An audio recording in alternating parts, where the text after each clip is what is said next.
বন্ধু, সেই দিন খিলা গ্রামে বইলা গেছি কথাটা, আজকে বইলা দিয়ে যাই। আমার নবী 70,000 নূরের পর্দা অতিক্রম করার পরে এমন একটা জায়গায় আল্লাহ নবীর নিয়ে গেছে, যে জায়গা পৃথিবীর কেউ দেখে নাই। সুবহানাল্লাহ করে, যে জায়গায় পৃথিবীর কেউ জীবনে কদম দিয়ে হাঁটে নাই। এত সুন্দর জায়গা দেখা আমার নবী চোখের পানি পালায়া পালায়া কান্দে।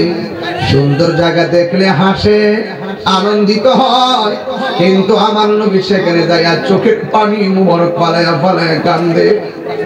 আল্লাহ ডাক দিয়ে, নবী গো,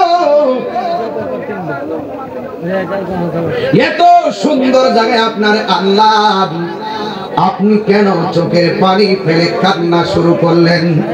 আমার নবীকে আল্লাহ ডাক দিয়ে কয়, নবী গো, আপনাকে আরো সুন্দর জায়গায় নিয়ে যাব।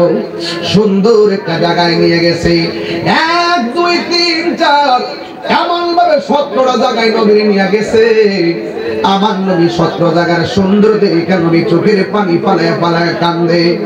আল্লাহর কাছে নবী ডাক দিয়ে কয়, আল্লাহ গো, আমি কেন কান্দি জানেননি?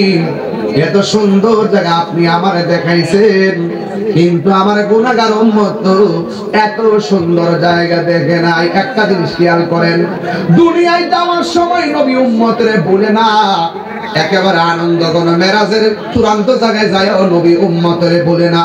সেই নবীকে আমরা কেমনে বলবো? এটা কোনোদিন সম্ভব হবে না। কথা বলেন ঠিক কিনা?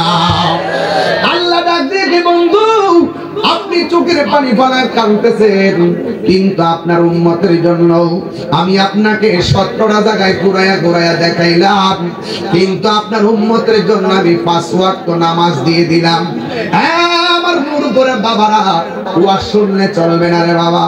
এই জায়গার মধ্যে আমার কাছে একটা কাগজ আসছে, কাগজ। ও বন্ধু, এখানে 1 নম্বরে কথাগুলো দাঁড়িয়ে রাখার জন্য কথা বলতে বলছি। নেশা থেকে